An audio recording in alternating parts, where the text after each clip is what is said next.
Halo Oma. Halo. Terima kasih Oma sudah hadir di sini bersama Sama-sama. kita. Selain hadir di sini, Oma juga menjadi bagian dari film Ketika Berhenti di Sini. Yang kita semua tahu, film itu mengangkat isu soal kehilangan, kesempatan kedua, dan pertemuan. Makanya aku di sini bersama teman-teman, kita mau mengumpulkan orang-orang terdekat kita yang juga pernah mengalami kehilangan di hidupnya dan kembali lagi ke memori-memori indah. Dan mungkin cerita Oma di sini akan bisa menginspirasi orang-orang di luar sana yang juga sedang menghadapi hal yang sama. Walaupun kita semua di sini tahu Oma Widyawati, tapi mungkin Oma boleh perkenalkan diri dulu. Saya Widyawati, seorang ibu rumah tangga, atau katakanlah seorang oma yang punya cucu 4 dengan anak 2 laki-laki, dan 15 tahun yang lalu ditinggal oleh suami. Kalau kita ngomongin soal kehilangan Oma, apa sih arti kehilangan untuk Oma? Kehilangan, kehilangan, apapun bentuknya pasti siapapun akan merasa tidak nyaman pastinya. Apalagi kalau kita kehilangan orang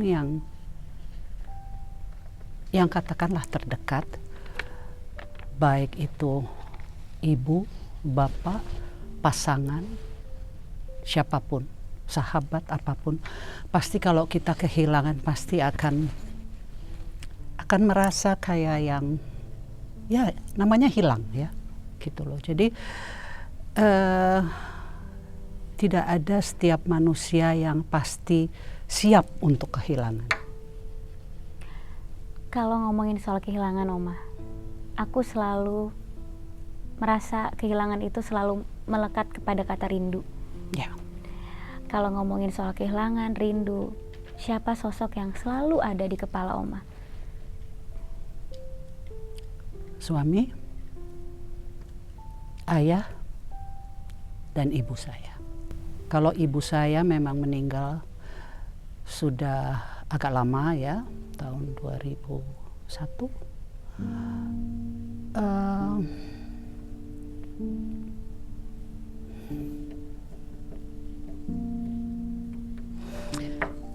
Seperti tadi saya bilang bahwa kita semua tidak pernah siap untuk ditinggal oleh orang yang terutama pasangan kita, suami atau istri. Jadi kejadian saya kembali jadi flashback di mana tahun 2008 ditinggal oleh suami yang betul-betul saya rasa kayak apa ya, saya tidak pernah terfikir, dan justru kita akhir-akhir sebelum dia pergi justru kita banyak bicara bahwa nanti kita pergi ya keliling dunia lah. Tapi terus saya ingat sekali suami ngomong, tapi kamu bawaannya jangan banyak-banyak ya. Saya bilang, jadi jangan banyak-banyak, jangan macam-macam, jangan banyak makeup dan lain sebagainya. Ya itulah ininya sedikit mengenai sebelum perginya dia. Tapi pada bulan Mei, di mana beliau itu mempunyai satu inspirasi ketika tahun sebelumnya kita dan saya ikut. Nah, saya akan jelaskan dulu bahwa ikut di mana adalah suami memang senang sekali mengendarai motor besar ya. Itu keinginannya dia. Akhirnya dia punya, dan punya itu juga bukan dia beli sendiri karena ada yang memberi gitu ya. Dia bilang saya tidak sanggup untuk beli yang begini mahal katanya. Akhirnya kebetulan ada yang yang memberikan. Dia bersyukur. Kita ikut tur di Malaysia itu tahun 2007. Ide dari situlah dia lalu kayaknya kita harus buat di Indonesia, karena saya melihat di Indonesia ini kecintaannya kepada nasionalismenya itu sudah boleh dikatakan pada titik nadir. Jadi dia melakukan dengan tur menggunakan motor keliling Jawa. Ya, sambil setiap kita mau berangkat, kita pasti menyanyikan lagu Indonesia Raya, lalu Berkibarlah Benderaku, semua lagu-lagu yang menyemangati untuk kita tetap mencintai Indonesia. Itu tujuan dia gitu ya. Jadi dari Jakarta terus lewat utara. Oh sorry, lewat utara apa? Aduh, maaf saya agak lupa ya. Utara ya, betul utara. Lalu sampai di Surabaya, Kediri. Dari Kediri itulah di mana terakhir itu yang boleh dikatakan pertemuan terakhir saya dengan suami. Jadi yang biasanya itu kita selalu makan pagi bersama, ya. Tapi kali ini saya nggak tahu kenapa, memang sudah jalannya seperti itu. Dia mau turun dulu, dia bilang saya turun dulu ya, seperti biasalah kita karena ada anak-anak jadi mamah papa ya manggilnya. Papa turun dulu ya, oke. Lalu dia peluk saya lama sekali. I love you, kayak gitu. Itu biasa seperti apa yang dia lakukan. Mau pergi selalu bilang I love you, mau tidur pun dia akan selalu bilang I love you. Dia pergi I love you, tapi saya ingat rasanya saya nggak ngucapin balik, saya lupa ingat. Udah, terus sampai akhirnya saya turun, saya cari dia. Udah, akhirnya kita siap mau berangkat ke Jogja. Ya, mau berangkat ke Jogja.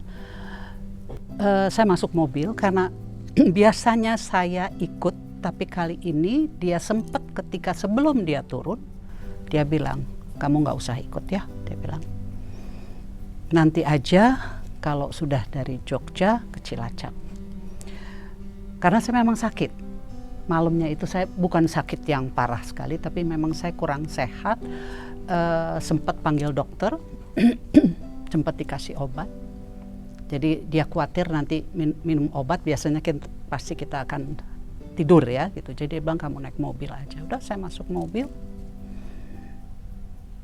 Terus saya nggak tahu kenapa tiba-tiba saya melihat ke kanan, saya lihat dia di situ. Dia lagi pakai helm, dia pakai ini. Terus kayaknya saya mesti turun.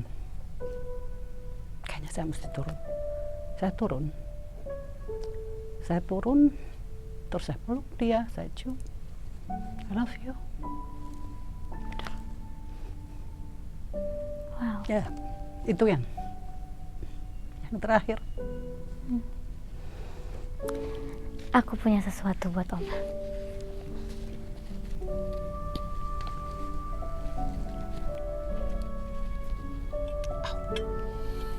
Lalu marah.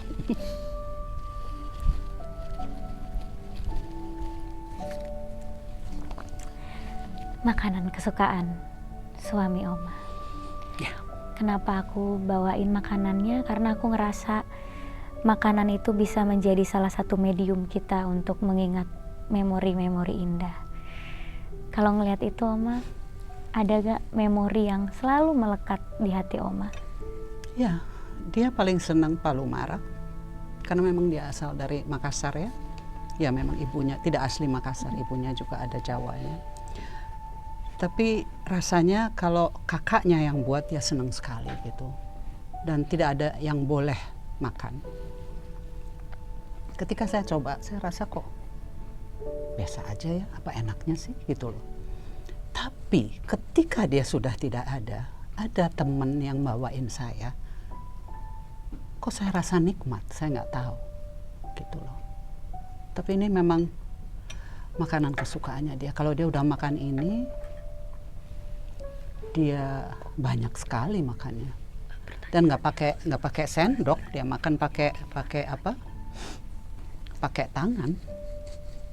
Itu ya biasanya kalau orang Makassar duduk kakinya naik gitu. Itu menunjukkan nikmat ya. Tapi dia nggak gitu ya. Dia akan biasa aja. Tapi saya ngelihatnya kalau dia makan sampai ya lahap gitu ya, seneng gitu.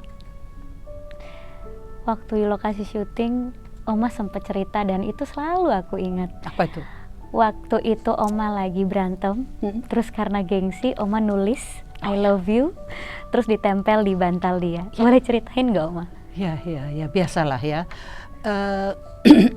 Banyak orang mengatakan kalau dalam kehidupan berumah tangga itu ada masa di mana berapa tahun ya, 5 tahun, setelah itu 10 tahun, setelah itu terus ya berkali-kali itu.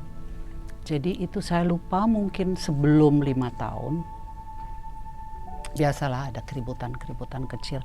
Rumah tangga dimanapun pasti ada ya, namanya 2 orang punya pemikiran yang berbeda, pasti ada keributan kecil. Tapi biasanya keributan itu dimulai dari saya. Saya orangnya keras kepala. Oh. Sangat keras kepala dan selalu merasa diri adalah yang paling benar gitu. Jadi nggak pernah mau disalahin. Ya itulah dimulai dari begitu, suami akhirnya jadi marah. Aduh, saya bilang caranya gimana ini ya untuk bisa meluluhkan dia gitu ya. Dia masuk lagi di kamar mandi. Oh ya, aku caranya begini, aku ambil kecil kertas kecil saya tulis I love you a lot, taruh di bantalnya. Di bantalnya, tapi saya balik ke sana gitu. Balik ke kiri. Akhirnya dia keluar, wah baca. Nggak taunya nggak lama-lama dia langsung peluk saya, dia I love you too. Udah habis gitu loh. Jadi memang dia pemarah, tapi cepat sekali untuk bisa baik. Lain saya seperti saya. Di mana saya marah, saya bisa lama. Saya bisa tidak. Saya nggak mau bikinin minum dia, saya nggak mau kasih apapun, nggak mau bikin kopinya, nggak mau bikin tehnya gitu. Itu saya. Sementara kalau dia berbeda gitu loh. Jadi ternyata itu cara ampuh ya Oma? Cara ampuh, tapi kita hidup itu kan belajar ya. Kita selalu belajar. Dari situ saya belajar bahwa apa yang saya lakukan adalah sama sekali tidak benar gitu ya. Dimana kita harus selalu mengakui kesalahan kita gitu. Dan kita harus selalu mengoreksi apapun kesalahan kita dan jangan sampai terulang ya. Yang membuat dia kesal terulang lagi, itulah saya. Melihat Oma sama suami Oma itu sepertinya hangat sekali ya Oma. Aku sempat lihat beberapa videonya, foto-foto Oma. Di saat suami Oma tiba-tiba pergi, bagaimana sih Oma bisa menjadi sekuat ini gitu? Proses. Segala sesuatu harus ada proses. Ketika kejadian itu memang saya seperti gelap ya. Saya nggak pingsan, nggak apa, tapi saya bilang, ini saya betulkah saya ditinggal kamu, saya gitu. Itu berat sekali, sangat berat. Sampai akhirnya, ini kan masih di Jawa Tengah ya, dari Solo naik pesawat sampai ke Jakarta. Jadi saya ingat sebelum pergi dia bilang, kok kamu belum beresin baju gitu. Terus saya bilang gini ke dia, kalau saya pulang naik pesawat boleh nggak, saya gitu. Terus mukanya udah nggak enak. Kenapa dia gitu? Nggak tahu, ini kali mood saya untuk pergi nggak mau sama sekali, nggak kepingin buat pergi. Saya nggak tahu kenapa. Ada rasa, aduh kayak kok nggak enak gitu ya. Justru ada satu saat di mana setiap saya sholat selalu saya bilang, ya Allah, saya merasa bahwa kayaknya Allah mau ambil saya gitu. Jadi saya selalu, ya Allah, kalau memang waktu saya sudah tiba, tolong dipermudah, tolong dipermudah. Itu yang selalu saya minta. Itu ketika ketika di waktu-waktu itu ya, sebelum perjalanan, di perjalanan, sampai akhirnya di hotel terakhir itu tetap saya minta itu. Bahkan sempat saya udah siapkan, kita kan kalau ini batik-batik ya, kalau meninggal tuh kan dikeluarin batik, itu saya udah siapin batik untuk kalau sampai saya nggak ada, orang sudah ngambil itu gampang gitu loh. Itu juga kembali seperti suami nanya, saya bilang ya nantilah. Akhirnya sampai dia yang packingin, meskipun tidak semua ya, tapi baju-baju itu semua dia sudah siapin. Dia siapin semua. Akhirnya ketika tadi saya sampaikan bahwa akhirnya saya naik pesawat pulang. Jadi itu kayak nggak tahu. Bisa keluar, saya bilang kalau saya pulang naik pesawat, ternyata memang saya pulang naik pesawat tapi sama suami saya di bawah.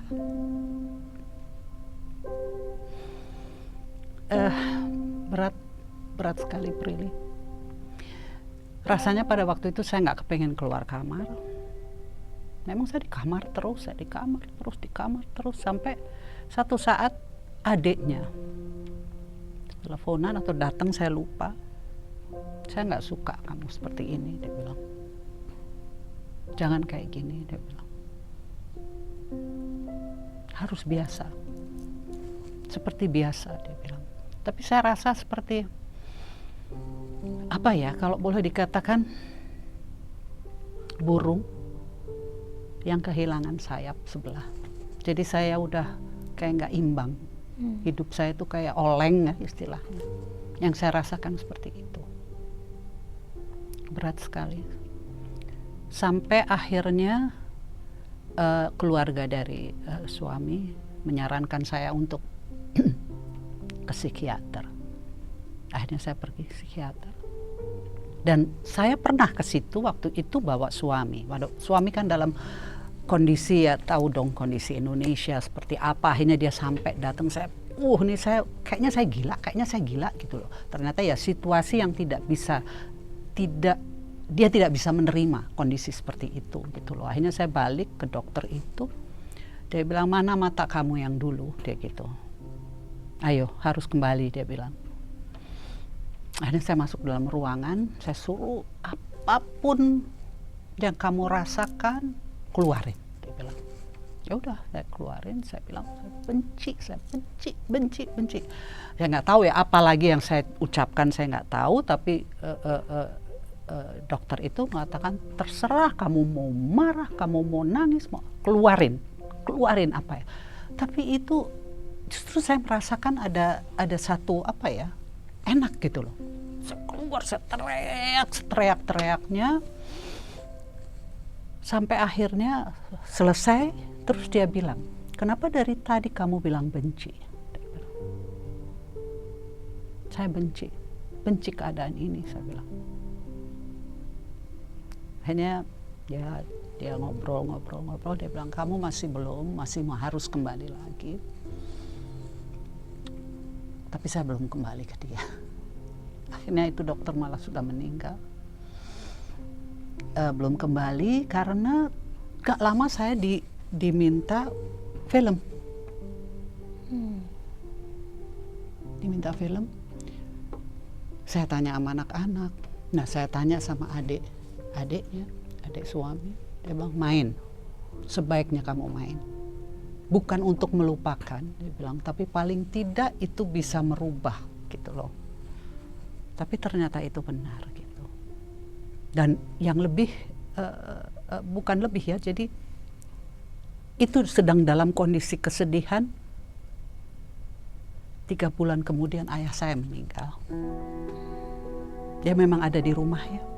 Jadi tahun itu saya beratnya luar biasa. Berat sekali karena ayah saya sempat bilang, saya kasihan Widya, kenapa mesti ditinggal sama Sofan, padahal mesti saya yang pergi dulu gitu loh. Karena ya biasa orang tua selalu begitu ya, merasa saya yang udah lebih tua, kenapa kok bukan saya yang dipanggil gitu loh. Jadi tahun 2008 itu berat sekali buat saya, dimana 17 Mei nggak lama ayah saya juga meninggal di 17 juga tanggal yang sama gitu. Berat sekali tahun itu, tapi alhamdulillah seperti tadi saya bilang bahwa segala sesuatu itu pasti ada prosesnya, dan segala sesuatu, segala cobaan saya yakin ada hikmahnya, dan saya yakin Tuhan selalu akan memberikan yang terbaik buat umatnya. Gitu. Hikmah yang saya dapat, akhirnya saya bisa, bukannya yang sebelumnya saya tidak ikhlas, tapi ikhlas untuk betul-betul ikhlas itu pelan akhirnya saya bisa menerima, karena akhirnya saya sadar bahwa ada yang lahir, ada yang pergi. Itu jadi itu semua yang membuat saya bisa menerima ketika suami tidak ada, tapi prosesnya cukup lama, 2 tahun. Untuk bisa oke, saya ikhlas. Karena dulu setiap orang bilang ikhlas ya Wit, ya ikhlas hanya di mulut. Di sini saya nggak ikhlas, jujur saya nggak ikhlas. Saya nggak marah sama Tuhan, tapi saya cuma bilang, Tuhan, kenapa ini begitu. Tapi ya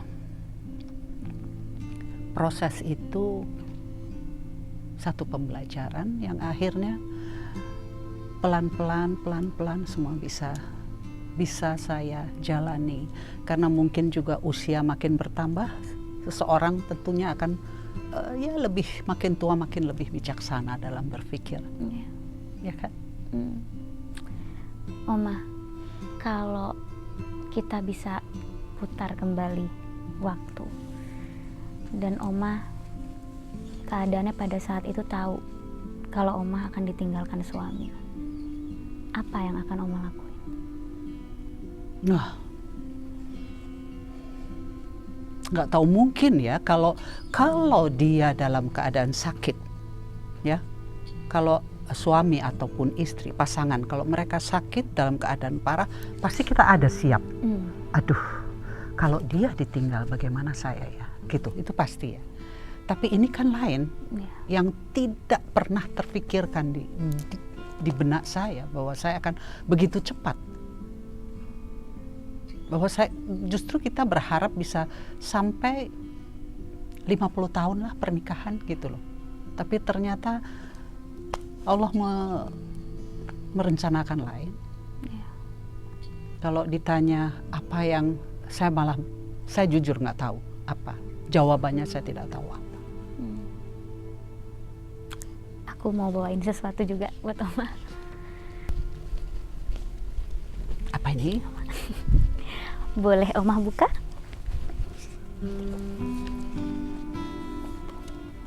Oh.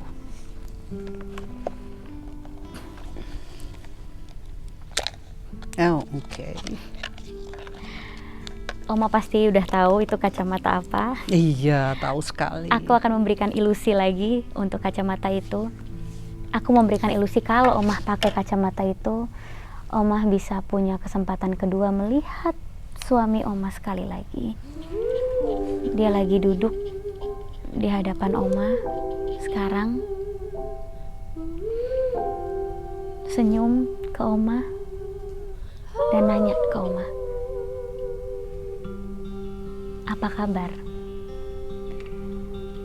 Apa yang mau Oma jawab dan apa yang mau Oma ceritakan?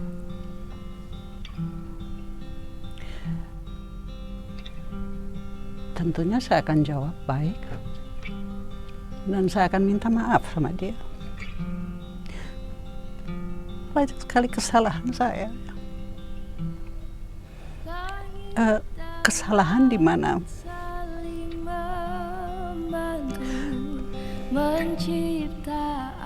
seperti tadi saya bilang sama Rili ya, bahwa selalu saja kesalahan itu berulang, Ya, itu maksud saya di mana kecil sebetulnya masalahnya, tapi jadi besar karena saya gitu loh.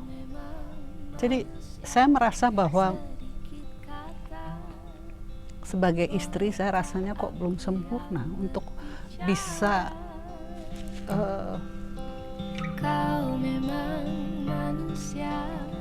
melayani atau apapun bentuknya kepada suami gitu loh.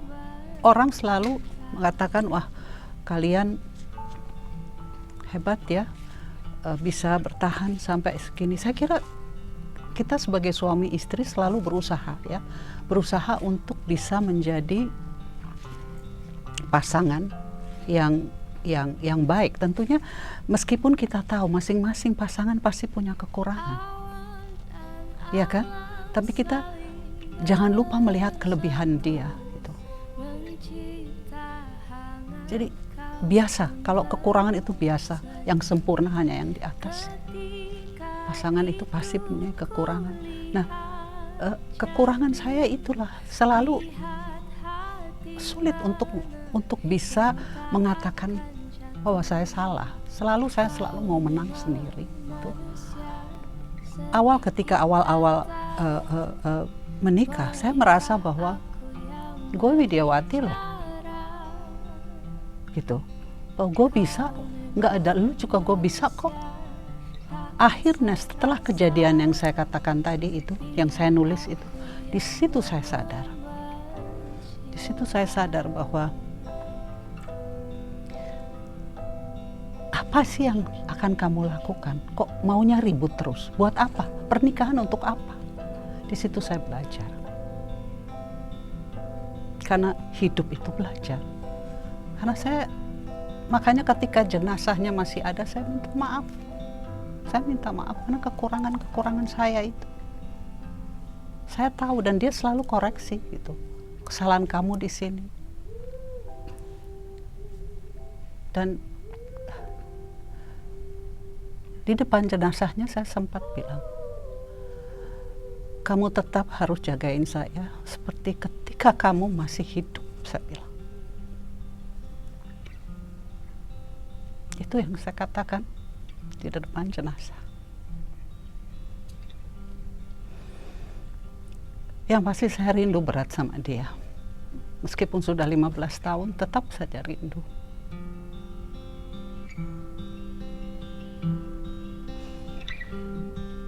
Terima kasih Oma. Kalau Oma merasa sudah cukup, boleh Oma buka kacamatanya.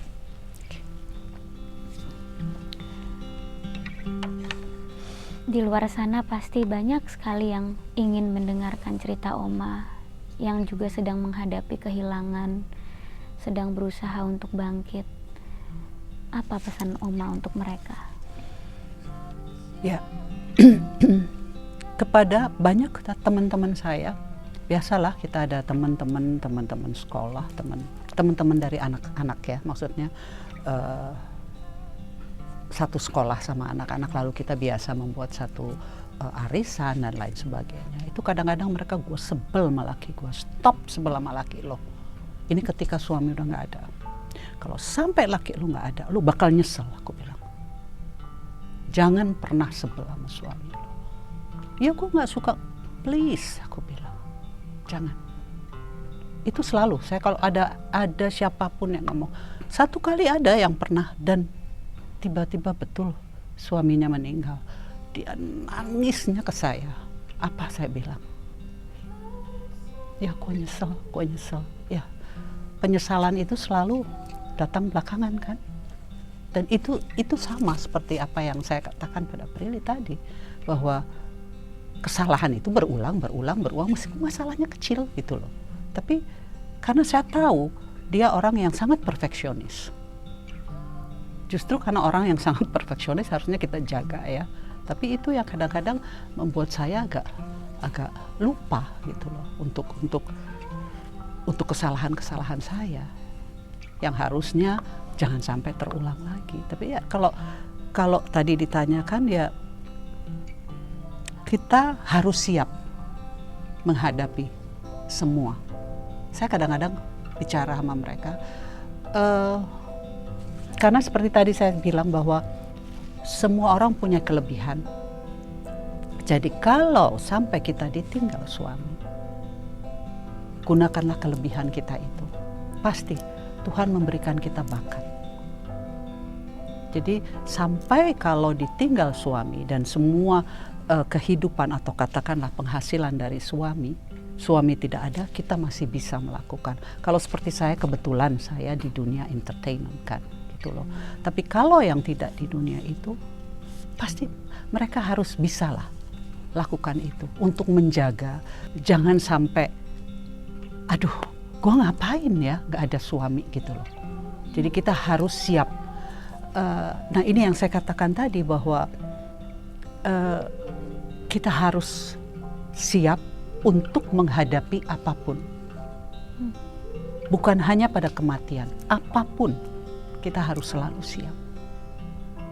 Karena kita tidak pernah tahu rencana Tuhan seperti apa, tapi saya yakin rencana Allah pasti selalu baik buat umatnya. Odi, terima kasih sudah meluangkan waktunya ada di sini dan membagikan cerita Odi yang sangat-sangat hangat dan pastinya bisa menginspirasi semuanya untuk selalu siap dan menghadapi kehilangannya. Terima kasih sekali lagi, Odi. Sama-sama. Langit dan laut saling membantu mencipta awan, hujan pun turun ketika dunia saling membantu. Lihat cinta mana yang tak jadi satu. Kau memang manusia, sedikit kata.